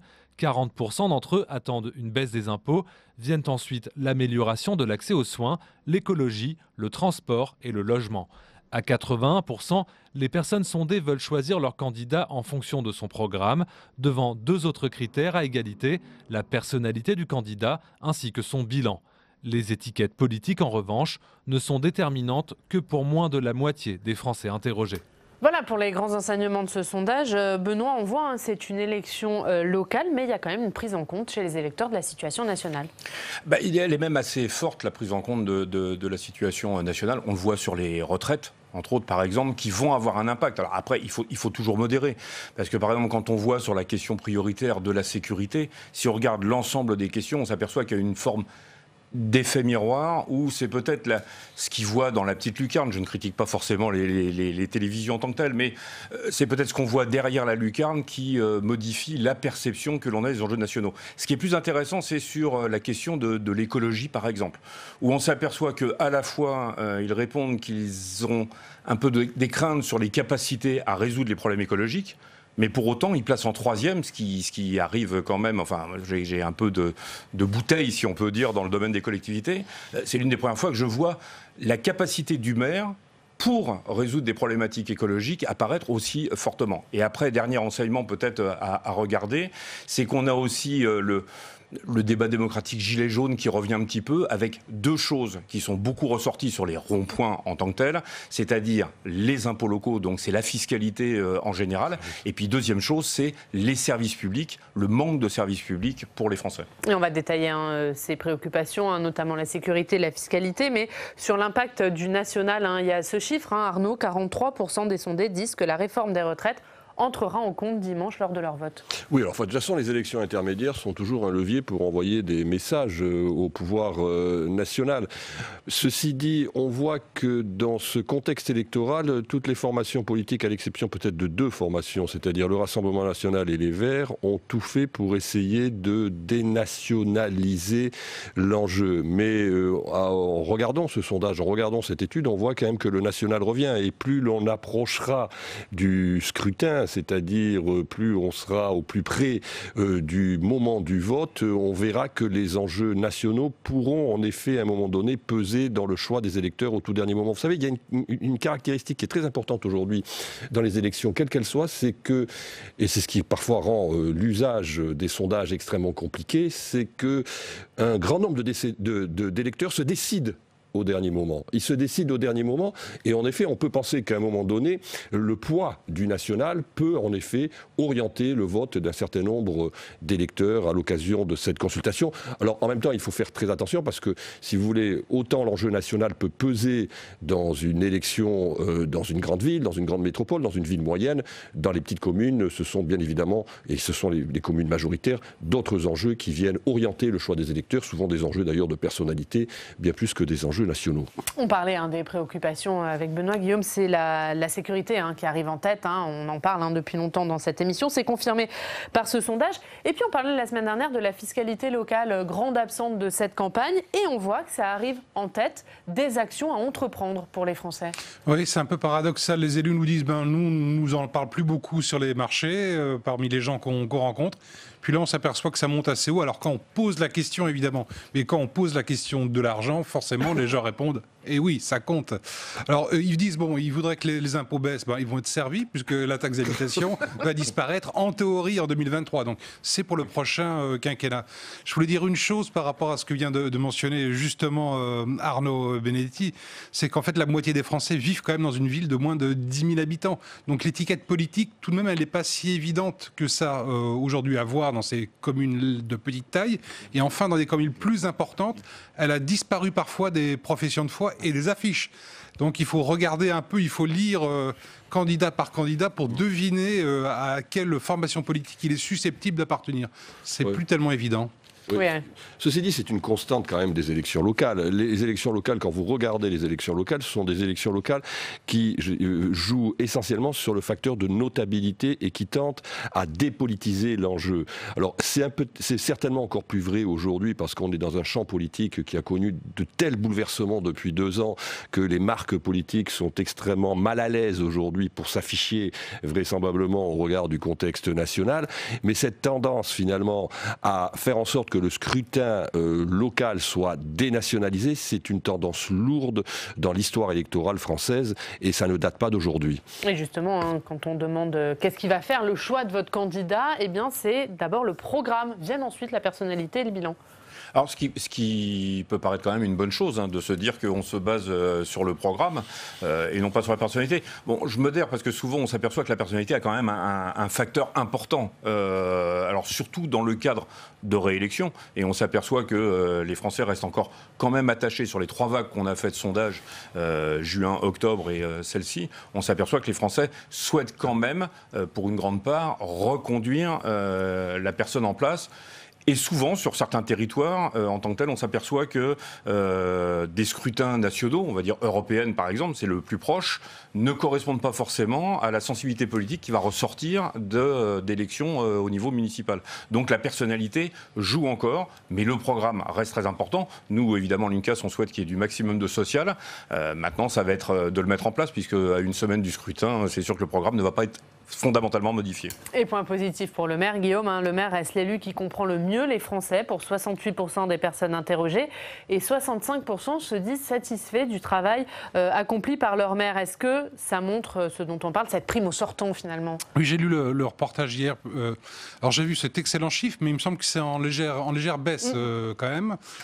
Donc si vous voulez, donc cette incarnation et cette appréciation très forte qu'ont les Français est plus aussi élevée. Et là, je me suis dit quand même, si même sur ce dernier mandat-là, on commence à perdre actuellement des points, c'est pas bon du tout. Alors c'est pour ça que je voulais un petit peu nuancer ça, mais vous en savez plus que moi je vais modérer parce que bon, j'ai l'antériorité des 3 vagues de sondage. En fait, on revient quasiment au niveau du sondage de juin. Je pense qu'en fait, ce qui s'était passé, et on l'avait d'ailleurs beaucoup évoqué lors de l'émission d'octobre, on venait de sortir d'une séquence avec le décès du maire de Signes. Il y avait une forme d'empathie qui avait fait qu'il y avait une forte augmentation vis-à-vis du maire élu. Et là, on revient. Alors, il y a une baisse qui est nette, quasi 10 points, mais à modérer parce qu'on revient quasiment au score de juin. On va passer à l'autre vague de ce sondage. On en a déjà parlé vendredi, mais on va en parler. C'est l'onde du coronavirus qui pèse toujours sur cette campagne. Avant d'en parler avec vous, on va voir les dernières infos avec Samia Dechier. Toute la France n'est pas touchée, mais l'épidémie de coronavirus progresse sur le territoire. Plus de 1000 personnes sont désormais touchées et un nouveau foyer de contamination s'est développé à Ajaccio. Dans cette ville de Corse du Sud, les établissements scolaires resteront fermés au moins 15 jours, tout comme dans l'Oise et le Haut-Rhin, autre foyer actif du virus. À l'échelle nationale, les rassemblements de plus de 1000 personnes sont désormais interdits, alors que la limite était jusqu'ici fixée à 5000 personnes. La France monte d'un cran dans les mesures de prévention, mais le gouvernement promet une souplesse pour assurer la continuité des activités essentielles. Les préfets, les ministères feront remonter une liste d'événements considérés comme utiles à la vie de la nation. Je précise que les manifestations en feront partie, tout comme les concours par exemple, ou encore le recours au transport en commun, qui sont des activités utiles à l'activité de la nation. Les élections municipales sont également maintenues les 15 et 22 mars, mais les annulations de meetings se multiplient sur tout le territoire et la campagne est comme suspendue dans l'Oise et le Haut-Rhin, où tout rassemblement est interdit. À Mulhouse, des mesures spécifiques ont été prévues pour les jours de vote. La désinfection des machines à voter après chaque passage. La mise à disposition de gel hydroalcoolique à l'entrée et à la sortie des bureaux de vote. Le renforcement du personnel municipal mis à disposition des bureaux de vote. Malgré sa progression, le coronavirus ne semble pas dissuader les électeurs. D'après un récent sondage, 71% des personnes interrogées se disent peu ou pas inquiètes d'aller voter. Voilà pour ce sondage finalement. Sondage qui est rassurant, Benoît Calmels, sur l'impact du coronavirus sur ces municipales. On pourrait presque dire que c'est un sondage où les Français rassurent les Français. Oui, on pouvait s'inquiéter de l'effet coronavirus sur la tenue des élections. Alors, bon, le gouvernement a pris des mesures, a décidé avec l'association des maires lors d'une réunion la semaine dernière. Ça devrait bien se passer. Après, il faut savoir, est-ce qu'il y aura un effet coronavirus le dimanche du premier tour, c'est-à-dire est-ce qu'il y aura moins de gens qui viendront parce que la situation évolue quand même très rapidement, surtout chez nos voisins transalpins. Donc on verra bien ce que ça donne. Mais enfin, voilà, le Français montre en tout cas un attachement fort à l'élection municipale et on le voit dans ce sondage. Avec ce qui est intéressant dans ce sondage, c'est que finalement, ce sont les personnes âgées qui sont la population la plus à risque face à ce virus, qui sont les plus certaines d'aller voter. Alors je ne vais pas dire que c'est parce qu'ils en ont vu d'autres, mais quelque part, c'est les gens qui sont le plus attachés à la question électorale. Et après, sur le résultat, si on pouvait dire, est-ce que ça va avoir un impact, la gestion du coronavirus, je rejoins ce qui était dit tout à l'heure. On s'aperçoit, pour ceux qui ont déjà tenu des bureaux de vote, que bien souvent, c'est au moment de l'entrée dans l'isoloir que le choix se fait. Et beaucoup de gens ne savent pas, avant d'entrer dans l'isoloir, quel choix ils vont faire. Donc celui qui sera capable de prédire l'impact du coronavirus ou pas sur le résultat des élections est bien malin. Arnaud. Oui, c'est une situation qui évolue au jour le jour. Donc on ne peut pas exactement aujourd'hui savoir ce qui va se passer le jour du vote au regard de ce que l'on sait de l'épidémie. D'autant plus qu'on est dans un contexte assez particulier, assez paradoxal, si vous voulez, avec des scientifiques qui, d'un côté, nous disent que finalement ce virus n'a pas un degré de dangerosité très supérieur à d'autres virus, mais en même temps, on voit bien qu'il y a une communication publique qui est une communication publique qui, indéniablement, vise à prendre toutes les mesures de prévention qui éviteraient une propagation supplémentaire de ce virus, donc avec un petit côté quand même, qu'on le veuille ou non, qui peut être potentiellement anxiogène.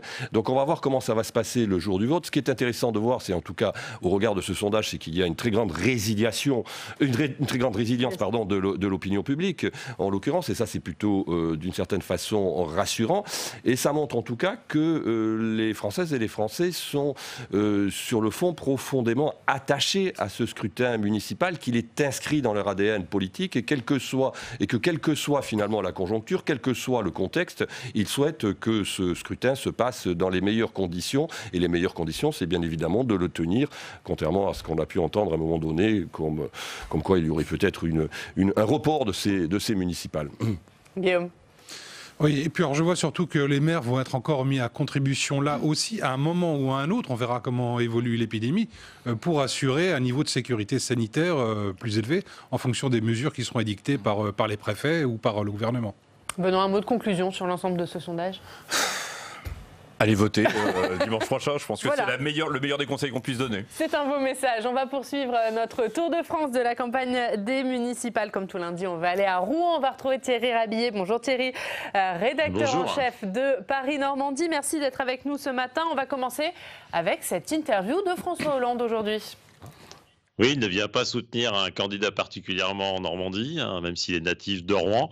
Le président a choisi de venir dans un collège ce matin à Beuzeville dans l'Eure, le collège Jacques Brel, et il va venir expliquer aux enfants pourquoi il a écrit son dernier ouvrage, Le République expliqué aux jeunes et aux moins jeunes. Donc c'est un ouvrage didactique, pédagogique que l'ancien président de la République a voulu faire pour expliquer aux enfants, et en particulièrement les collégiens, les lycéens, comment fonctionne notre République, comment fonctionne notre démocratie.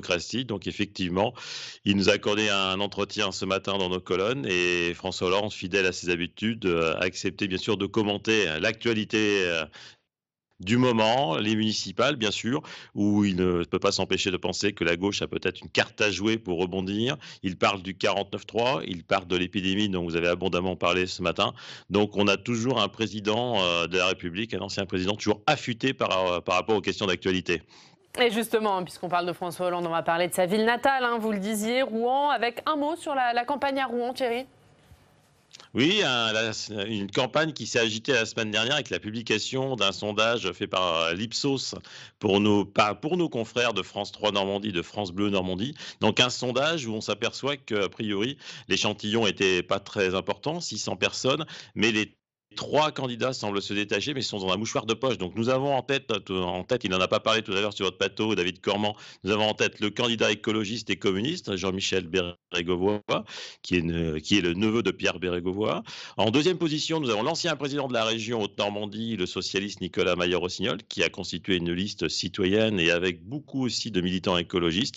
Et en troisième position, nous avons le candidat qui est soutenu par La République En Marche, par les Républicains, par les centristes, par le MoDem, et par même des petites formations comme Agir, qui est Jean-Louis Louvel, qui est aussi le propriétaire de Paris-Normandie, qui est à 19%. Donc vous voyez 3 candidats qui sont dans quand même un mouchoir de poche, avec la marge d'erreur de plus ou moins 3%. Et un petit peu plus loin, à 10%, nous avons le candidat du Rassemblement national, Guillaume Penel, et Jean-François Bure, un dissident des Républicains. Il avait été au départ choisi par les Républicains, par son parti avec les centristes, et au final, les Républicains et les centristes ont fait le choix de Jean-Louis Louvel, et il a maintenu sa candidature. Et avec 10% des voix, il n'est pas complètement largué, et ce sera un arbitre au second tour, Jean-François Bure. Donc vous voyez, les jeux ne sont pas faits. Quand on sait aussi qu'un sondage indiquait la semaine dernière que 50% des Français ne savent pas encore pour qui ils vont voter le 15 mars, ces 3 candidats qui se sont détachés ne peuvent pas crier victoire encore et vont devoir encore batailler ferme cette semaine sur les marchés, sur les meetings, sur les réunions publiques. Je ne pense pas qu'elles seront interdites car on n'attend pas 1000 personnes réunions publiques des candidats à Rouen cette semaine. Donc ils ont encore beaucoup de travail à faire pour convaincre, pour être en tête le 15 mars. Et voilà, un premier tour qui s'annonce donc serré à Rouen. Un mot sur Le Havre, ville où Édouard Philippe est candidat. On parlait de l'impact du national sur le local. Est-ce que ça se traduit particulièrement au Havre? On a vu que dans les sondages, on partait vers un deuxième tour au Havre. Est-ce que ce serait un désaveu pour le Premier ministre candidat? Le contexte a diamétralement changé. Déjà, l'adversité n'est pas la même. En 2014, il était confronté à une candidature communiste par une jeune femme qui s'appelait Nathalie Nel, qui n'était pas très charismatique. En face de lui, il avait aussi un candidat issu de la société civile qui était soutenu par le Parti socialiste, qui n'avait pas non plus un énorme charisme. Donc, il avait écrasé le scrutin et avait été élu au premier tour. Cette année, c'est complètement différent. 6 ans plus tard, il est Premier ministre. Il sort d'un contexte compliqué après plus de 18 mois de gilets jaunes, une loi sur la réforme des retraites qui a du mal à passer, où il dégaine le 49.3, et malgré tout, il était quand même annoncé à plus de 42% dans un sondage qui est paru il y a 15 jours, donc juste avant le 49.3.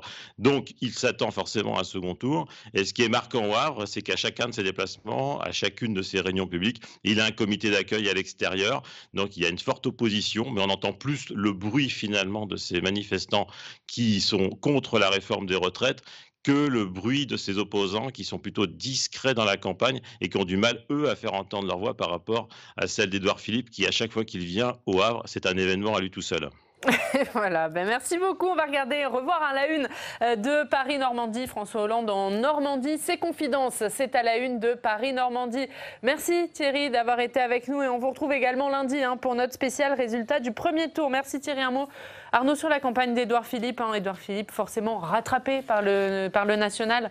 Ah oui, c'est un peu plus compliqué certainement qu'il ne l'imaginait lorsqu'il a déclaré sa candidature. Quand on regarde le sondage qui a été effectué il y a quelques jours, si on fait le total, alors l'arithmétique ne fait pas le résultat électoral, mais si on fait le total des pourcentages de gauche, des deux listes de gauche, ils sont à peu près au niveau du Premier ministre. Donc on peut s'attendre quand même à un second tour qui sera vraisemblablement plus disputé qu'on ne l'imagine au Havre, même si indéniablement Édouard Philippe part avec un avantage certain qui est lié, disons, à sa position à la fois quand même de Premier ministre, qui tout en le handicapant lui donne quand même un élément, je vais dire, supplémentaire dans sa candidature, mais c'est une élection qui est certainement plus complexe que le Premier ministre l'imaginait, encore une fois, lorsqu'il a déclaré sa candidature. Et on suivra tout ça. On va voir maintenant les dernières infos de cette campagne avec Alex Poussard.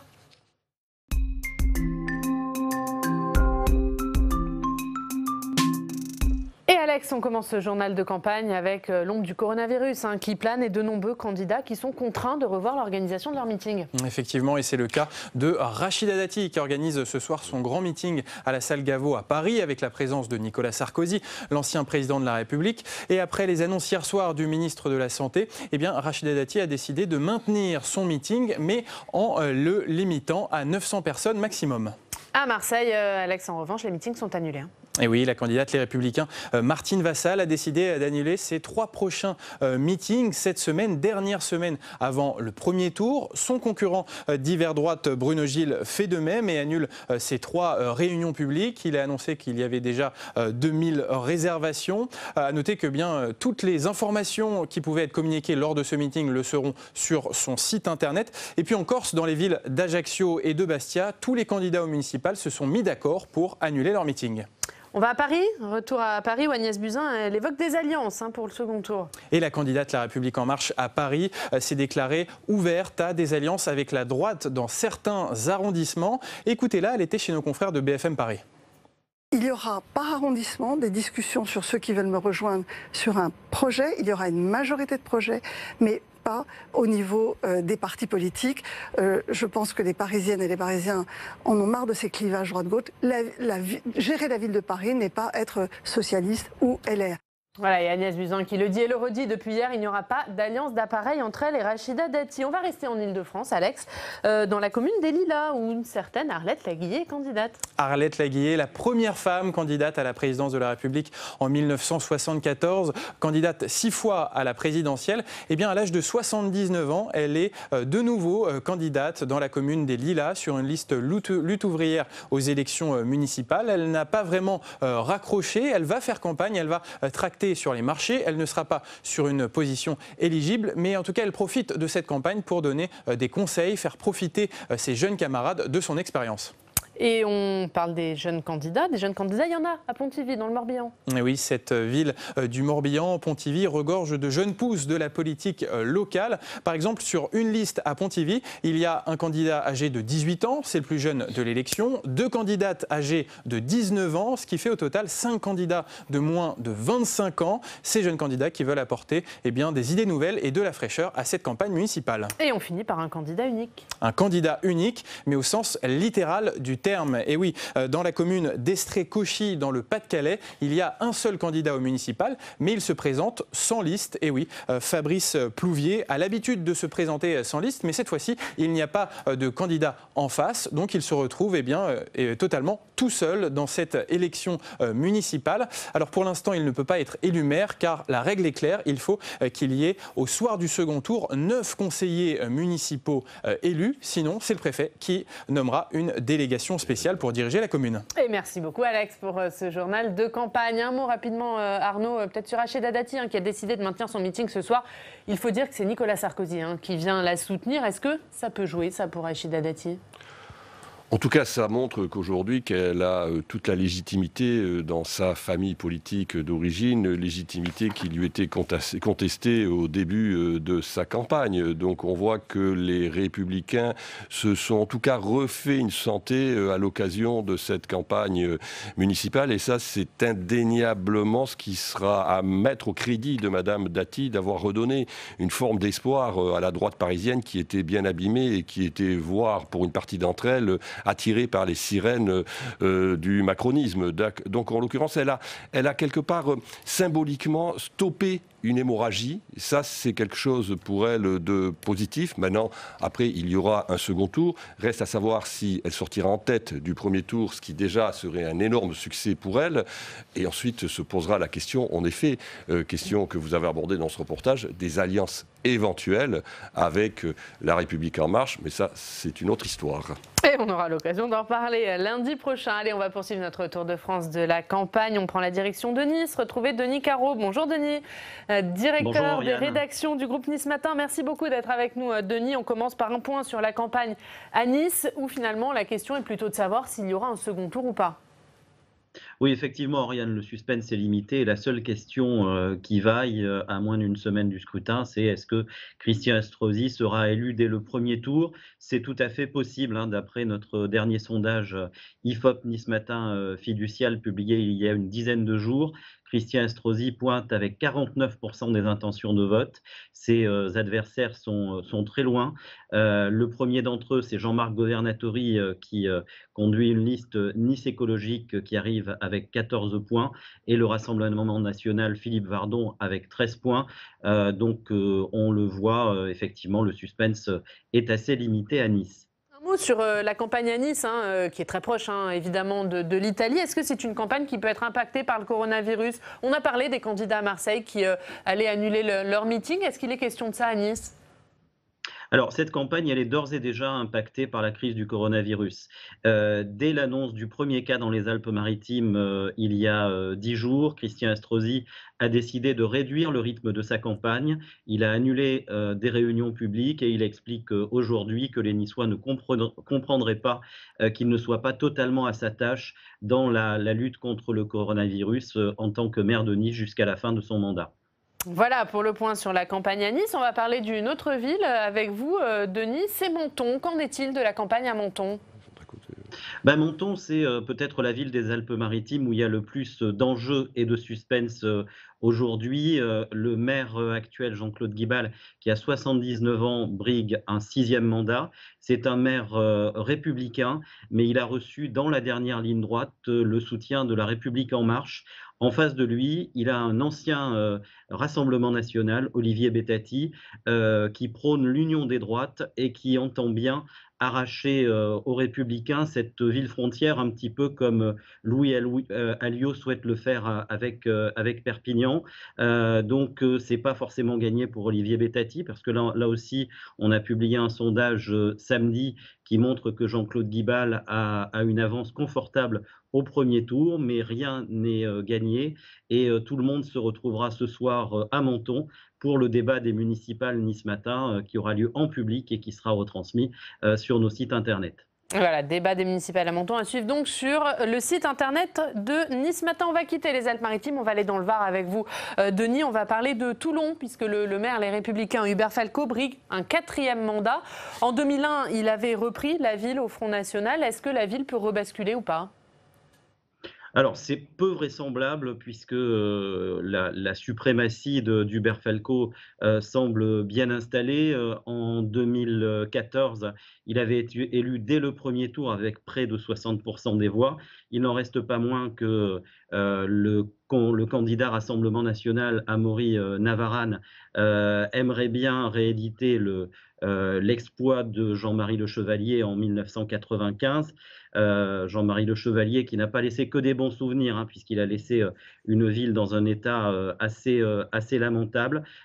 Et c'est l'axe de défense depuis toujours d'Hubert Falco qui explique avoir relevé la ville, ce qui n'est pas totalement faux. Et il est possible là aussi qu'Hubert Falco passe dès le premier tour. Voilà pour ce point très complet dans les villes des Alpes-Maritimes et du Var. Merci beaucoup Denis d'avoir été avec nous. On va regarder les unes de Nice Matin. Tout d'abord, Nice Matin, après l'Italie, la France se prépare. C'est à la une de Nice Matin. On parle évidemment du coronavirus.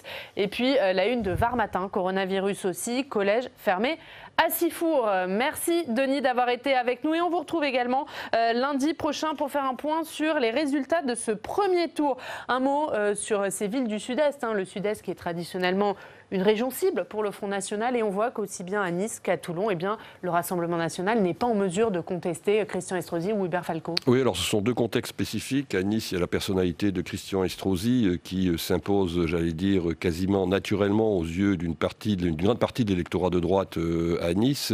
À Toulon, il a été rappelé en effet que l'expérience pour le moins malheureuse du Rassemblement, enfin du Front National à l'époque, pèse certainement sur la crédibilité de l'offre politique du Rassemblement National aujourd'hui à Toulon.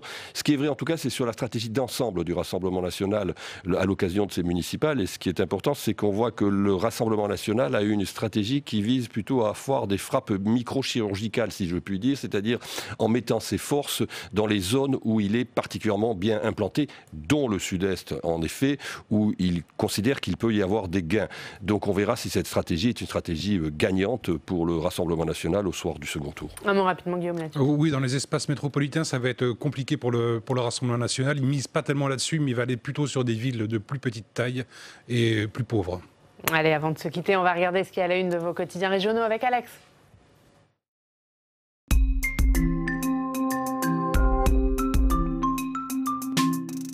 Et Alex, on commence avec Nord-Éclair. Nord-Éclair qui propose un dossier spécial municipal. Le journal nordiste décrypte les enjeux du scrutin dans les principales villes de son secteur, comme à Lille, Roubaix, Faches-Tuménil ou la ville de La Madeleine. Un dossier par ville avec les chiffres clés et les enjeux politiques du scrutin municipal. On parlait du Rassemblement National, c'est dans Vaucluse Matin.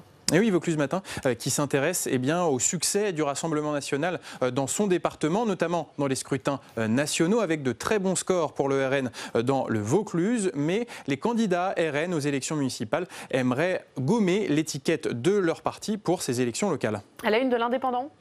L'Indépendant catalan. Alors, on parle beaucoup de ces villages qui n'ont pas de candidats aux élections municipales, mais l'Indépendant catalan met le curseur sur un village, le village de Taillet, de 100 habitants. Et dans ce village, il y a 2 candidats aux élections municipales, le maire sortant et puis un éleveur qui se présente face à lui, un face-à-face tendu, notamment autour de la question du droit de préemption, mais en tout cas un face-à-face tendu qui va se jouer donc autour d'une poignée d'électeurs. Et on termine avec Corse Matin. Corse Matin et Ajaccio, nouveau foyer du coronavirus avec des mesures radicales, les écoles fermées, des rassemblements publics interdits, une ville placée sous quatorzaine. Et puis concernant les élections municipales, on l'a dit, tous les candidats à Ajaccio se sont mis d'accord pour annuler leur meeting. Et merci beaucoup Alex pour cette revue de presse. On va regarder vos unes, la une de la revue politique et parlementaire, territoire sous tension. Arnaud, la une de la Gazette des communes cette semaine. Guillaume, c'est Cynthia Fleury, la philosophe en une de la Gazette. Le maire ne peut pas être un sauveur. Ouais, une belle interview signée Laura Fernandez. Cynthia Fleury explique qu'il ne peut pas être un sauveur, néanmoins que c'est une personnalité très incarnée auprès des Français qui compte énormément et c'est aussi un plaidoyer de sa part pour plus de décentralisation. Voilà, c'est à lire cette semaine dans la Gazette. On rappelle ce sondage Opinionway pour l'Incas, la tribune Public Sénat sur le maire, les élections municipales, le maire et les Français dont on a parlé. Merci beaucoup Benoît d'avoir été avec nous ce matin. Merci Arnaud. Merci Guillaume, Alex. Demain, c'est vous qui reprenez les clés de cette émission. Votre invité politique, ce sera Éric Woerth, le président de la Commission des finances de l'Assemblée nationale. Moi, je vous retrouve demain, mais demain soir à partir de 22h pour le débat des candidats à la mairie de Grenoble. Les 4 candidats donnés en tête dans les sondages qui débattront avec nos partenaires de TV Grenoble. Grenoble qui est la seule ville, seule grande ville dirigée par les écologistes. Et dans le débat, Éric Piolle, le maire qui est candidat à sa réélection, et Alain Carignon qui fait son retour politique, l'ancien maire. Rendez-vous donc demain soir à 22h sur Public Sénat avec TV Grenoble pour ce débat. Et à demain avec Alex. Très bonne journée sur Public Sénat. La presse quotidienne régionale et les télévisions locales vous ont présenté le Club des Territoires.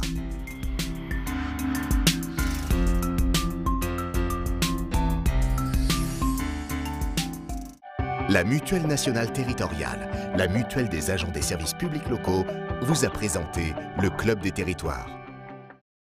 NJ, acteur engagé dans la transition zéro carbone des régions, vous a présenté le Club des Territoires.